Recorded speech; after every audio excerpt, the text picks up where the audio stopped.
Yang kedua, hidayah itu harus dikejar dan dicari, bukan ditunggu datang. Dan setiap orang teman-teman sekalian yang bergerak, dia yang akan menghasilkan. Kalimat ini penting. Setiap orang yang bergerak, dia yang akan menghasilkan.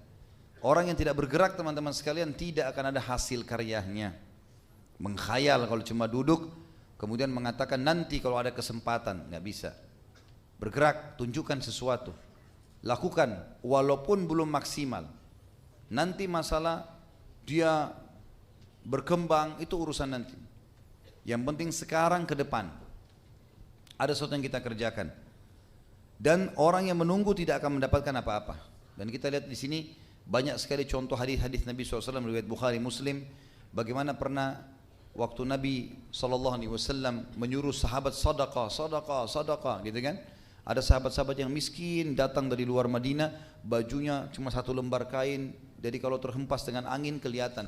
Muka mereka hitam kemerah-merahan karena susahnya hidupnya, miskin. Nabi SAW naik mimbar lalu memotivasi sahabat untuk supaya bersedekah, bersedekah, bersedekah, bersedekah. Sahabat berlumba-lumba nih, sahabat berlumba-lumba bersedekah, gitu kan?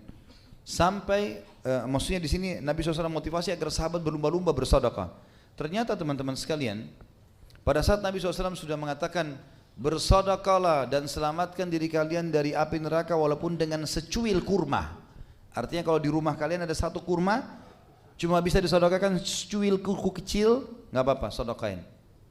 Selamatkan diri kalian itu. Kalau tidak punya, minimal dengan kalimat yang baik.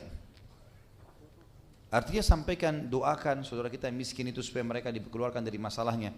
Lalu ternyata ada satu sahabat, waktu itu dia buka surbannya, dia letakkan di lantai masjid, kemudian dia menaruh sumbangannya mengatakan, ya Rasulullah, ini di jalan Allah. Tapi saya tidak temukan namanya sahabat ini tentunya. Yang jelas satu orang sahabat berinal mengatakan atau meletakkan itu. Lalu yang lainnya pada ikut-ikutan meletakkan itu. Apa kata Nabi SAW? Man dalla ala khairin kana lahu mithlu ajri fa'ili min ghairi an yanqus min ajri fa'ilihi syai'a. Siapa yang menunjukkan kebaikan, dia akan dapat pahala orang yang mengikutinya tanpa dikurangi sedikit pun dari pahala orang yang mengikutinya. Jadi perhatikan di sini apa yang kita ambil pelajaran teman-teman dari riwayat, kejelian sahabat yang bersegera melakukan kebaikan sehingga orang lain ikuti. Bergerak. Dalam pepatah bahasa Arab dikatakan taharrak fa inna fi harakati barakah. Bergerak, buat sesuatu, lakukan. Jangan cuma nunggu saja. Hasil kerja orang yang kita mau banggakan tidak ada gunanya. Dulu ibu saya rajin baca Quran, itu ibumu. Kamu bagaimana?